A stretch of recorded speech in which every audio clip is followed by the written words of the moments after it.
Our alumni are our greatest asset. Another 10,000 students graduated this year to join the 210,000 Curtin graduates we now have from more than 130 different countries. Our focus is on ensuring that our graduates leave Curtin with an openness to different perspectives and new ideas,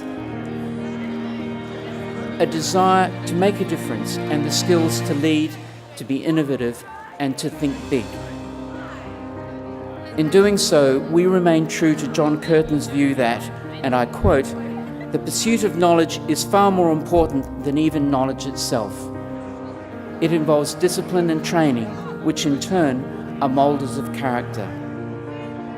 Now, careers, like life, take many twists and turns. Some of those being recognised tonight have achieved spectacular success in fields that were far removed from their original studies.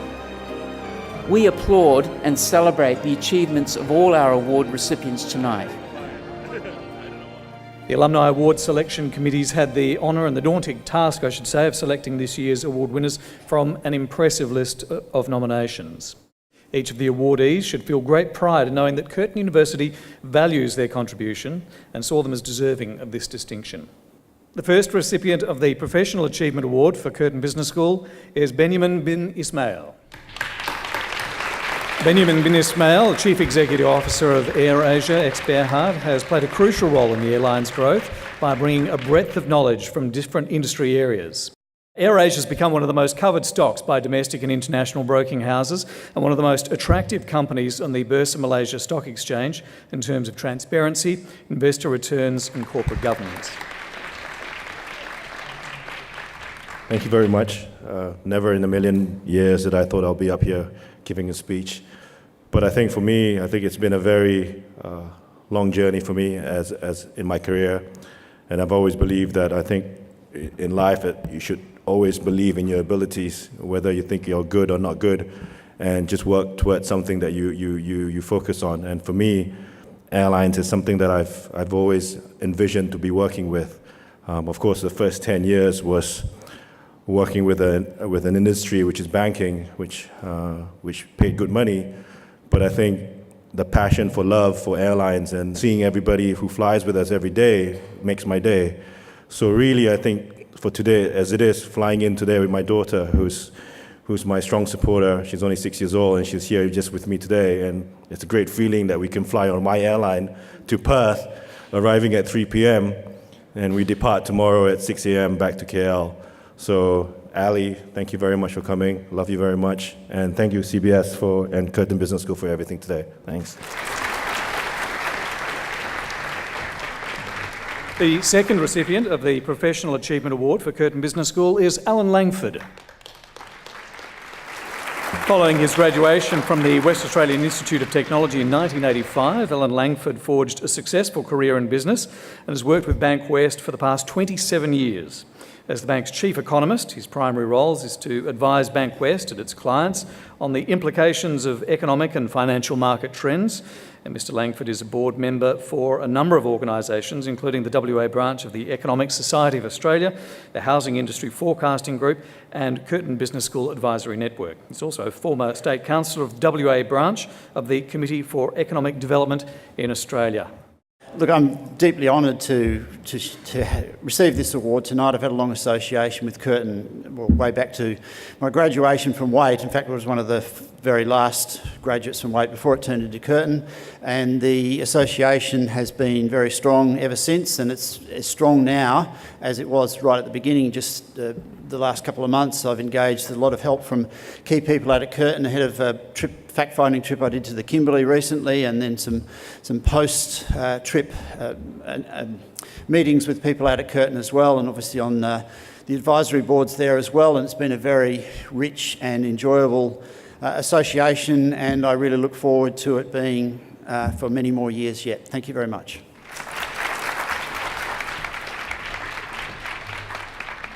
And the Professional Achievement Award for the Faculty of Health Sciences is Null Fosbury. Null Fosbury is a dedicated pharmacist and owner of Friendly's Pharmacy in High Wycombe, and Falcon and Word works hard to ensure that his community receives high-quality pharmacy services.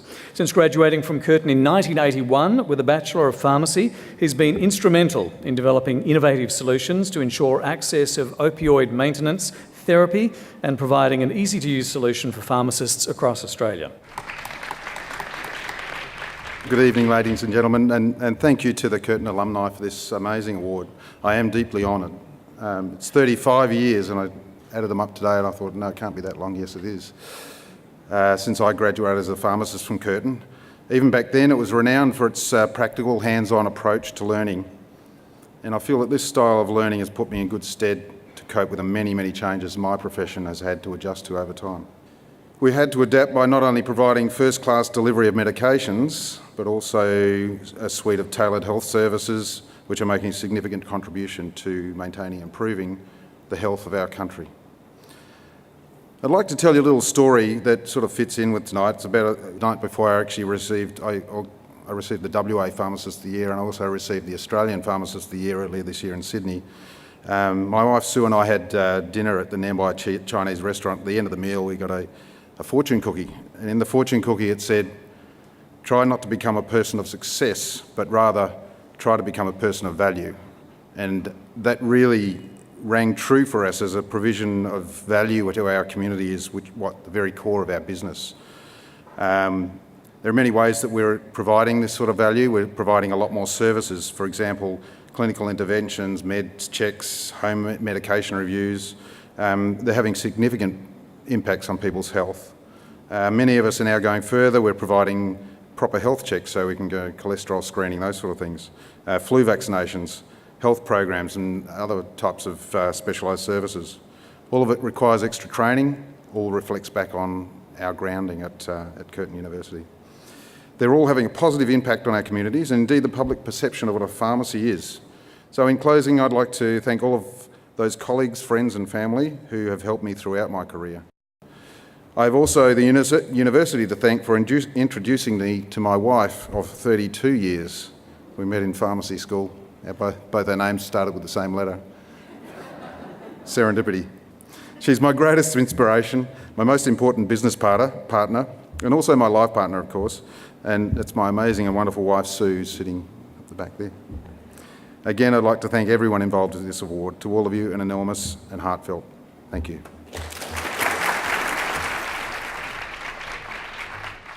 The Professional Achievement Award recipient for the Faculty of Science and Engineering is Sabina Shug AM. Since graduating from the West Australian School of Mines in 1993, Ms Shug has held senior roles within some of the largest resource and consulting organisations in Australia. She's currently National Lead Mining Performance with KPMG Australia and specialises in business improvement, organisational development and mine management. Thanks, Craig. So my name's Sabina. That's Sabina the miner, not Sabina the ballerina. So that's not to say that I didn't have a ballet tutu in grade 4, but I also had a chemistry set, and I spent much more time with my chemistry set, and thankfully I've still got all my limbs and my eyes, even though I spent many hours on that. And I guess that was a good indicator that I would maybe one day end up at the WA School of Mines in Kalgoorlie. So I'm proud to be a second-generation graduate from that institution. The skills I learnt there held me in great stead in what has turned out to be a successful mining career. I think that's also been able to help me feed some of my passions in life, one of those being diversity and the ability for men and women to both be able to get the same sort of opportunities in the mining industry and in other careers.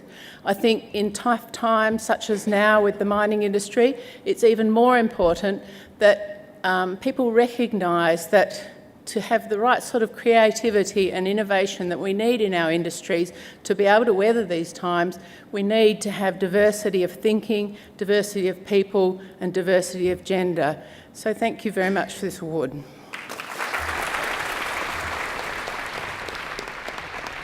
The recipient of the Global Impact Award is Mohammed Zahir Alam.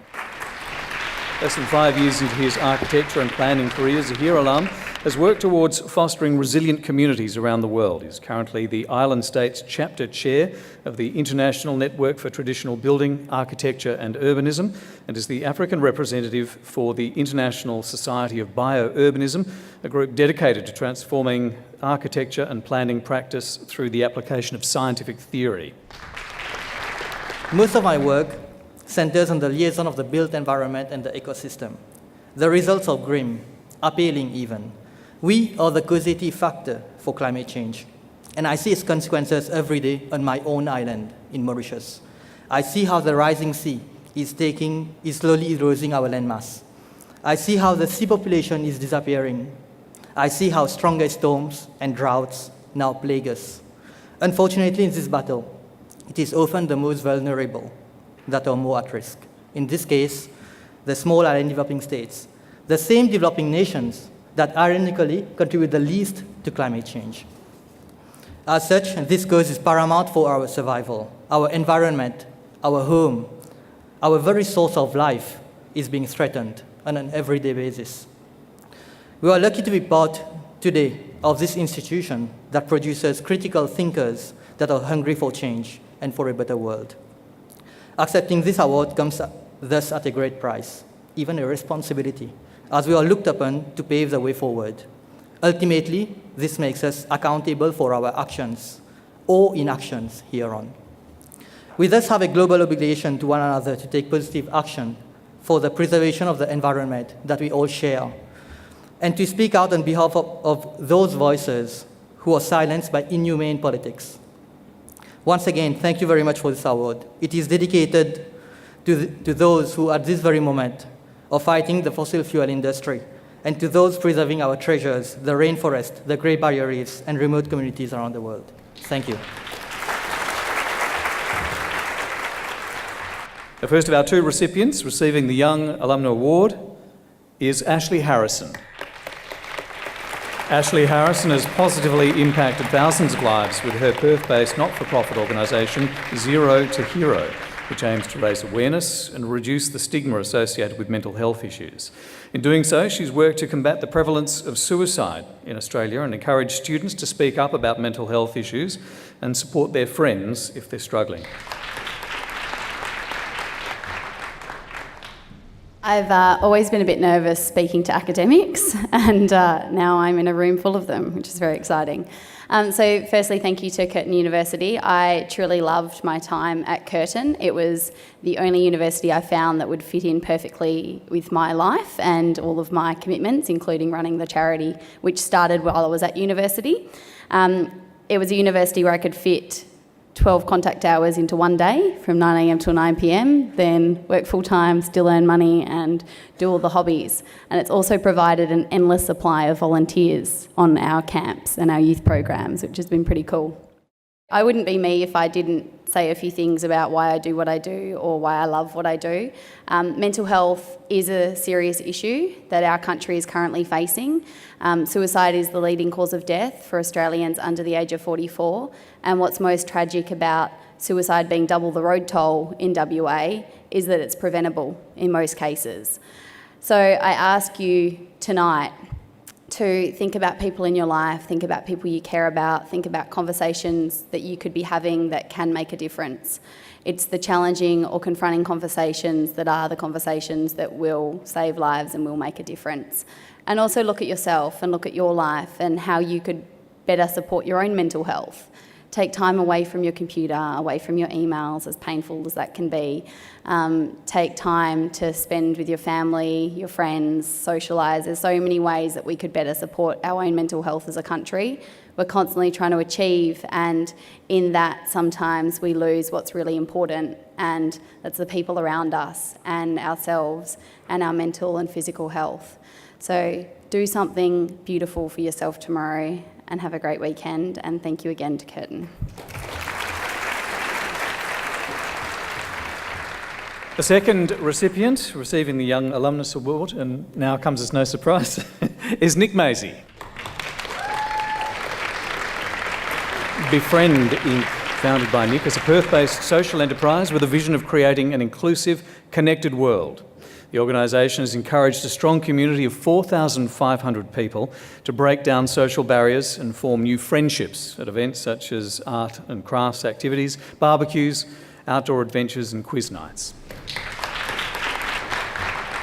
I'm really honoured that I can still sneak into the youth category, I'm really honoured to accept this award tonight.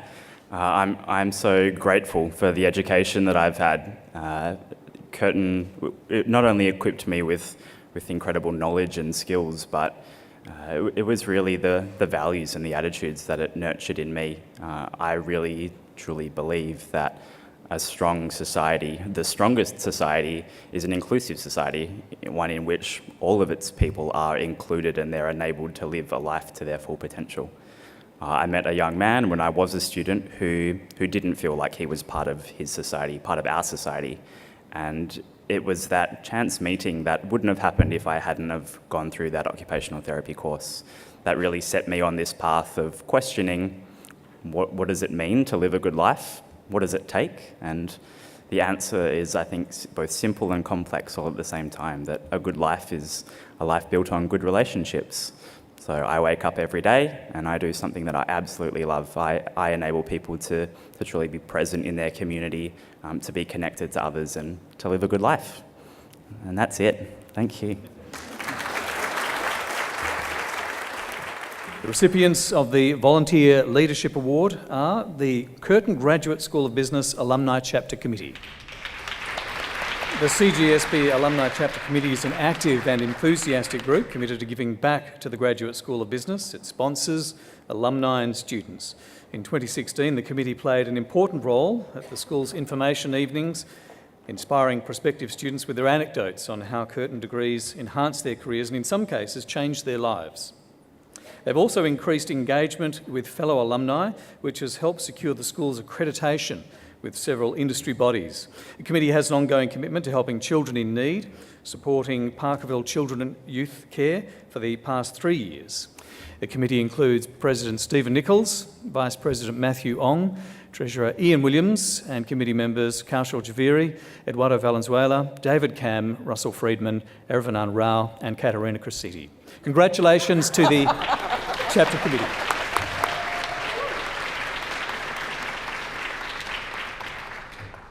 My name's Stephen Nichols. Over the past year, I've been the president of the Curtin University Graduate School of Business Alumni Committee.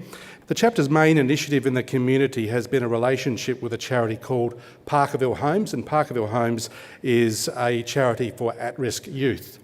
Since 2008, the chapter has held a Christmas-based event which has raised money for this charity. It is estimated that since 2008, the chapter has raised $10,000 for Parkerville. This year, all members supported the graduate school by giving up their own time to speak of their experiences in the MBA program to aspiring students at the school's information evenings. We have also put on graduate employment type evenings, which this year involved EY and the ISA group. An event involving Woodside has been confirmed for March 2017.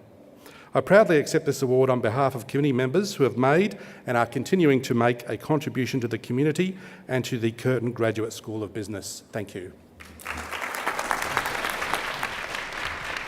And the recipient of the Community Service Award is Sharon Reid.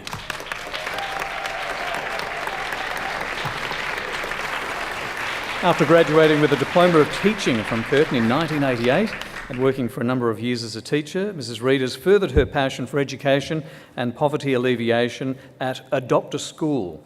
The organisation was established in 2002 as a direct response to the first Bali bombings to enrich and support the educational environment and community in both Bali and back home in WA. Mrs. Reid works as Adopt a School's sponsorship coordinator, which requires her to manage private and company educational sponsorships for Balinese children. And I say at 15 years old, when I wanted to be a teacher, family circumstances dictated that I left school and went to work.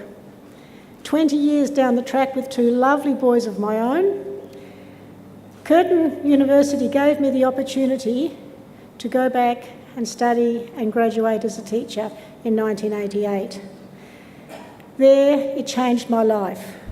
I had the most wonderful years teaching, and family life was pretty good. And then after the Bali bombing, my principal asked me to attend a meeting for him. He couldn't go, and that's when I met the first people that were involved in wanting to set up a doctor school. I did value what they were wanting to achieve, and I joined their association, which was soon after incorporated. We started off very small with sister schools, one school in WA becoming a sister school to one in Bali, children sharing culture, writing to each other, some children from here going on holidays and visiting their schoolmates up there.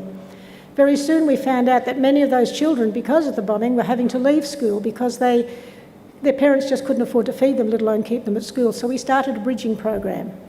So as well as sister schools, we had a bridging program to keep children in education. Now, many of those children came off that program as their parents gained jobs again, but many came on the program. And after 14 years, we're seeing the value of being able to provide those children with the opportunity for an education. We've got children graduating again this year from senior high school.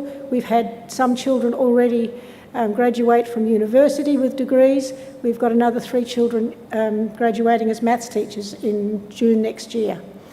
So it's been a really wonderful journey for us to see these children who are now also wanting to sponsor poor children in their community. So the circle is turning. I'd like to thank Curtin and the alumni. I'd also like to thank the wonderful committee with which I work, because without them and the people on the ground in Bali, none of this would be possible. So thank you, everyone, and keep up the good work with us all. Thank you. The recipient of the Lifetime Achievement Award is Frida Jacob, AM. Frida Jacob helped set the standards for the occupational therapy profession in Western Australia, leaving a monumental legacy.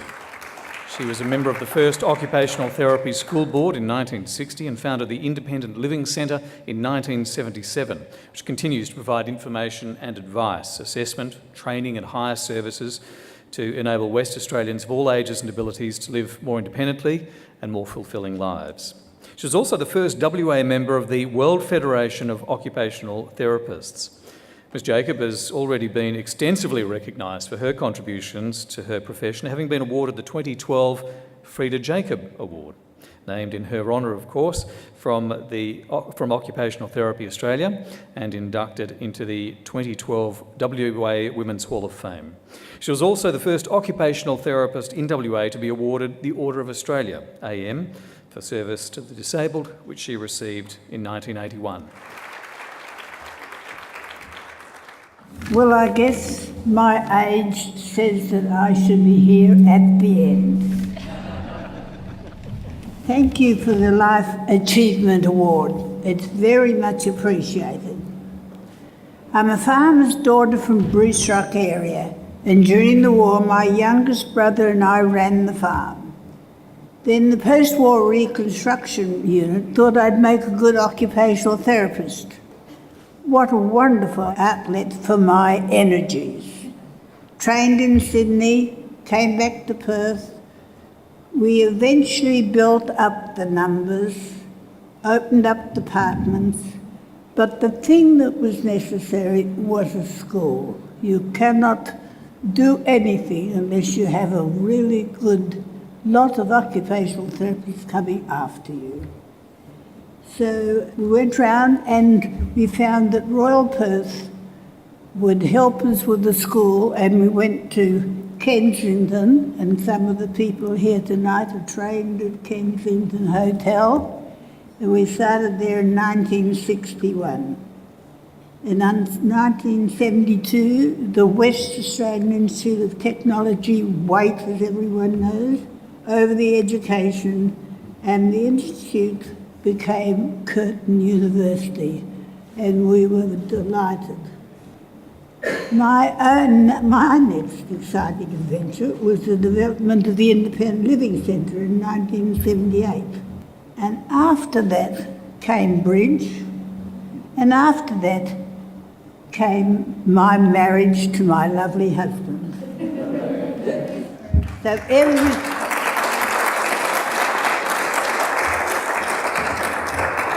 So everything in its place.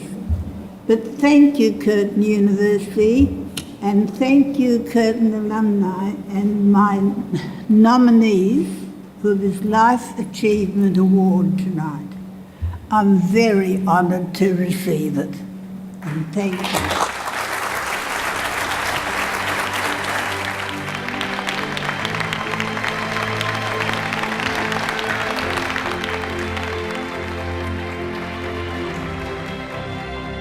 As a group, you demonstrate the highest calibre of Curtin's alumni network.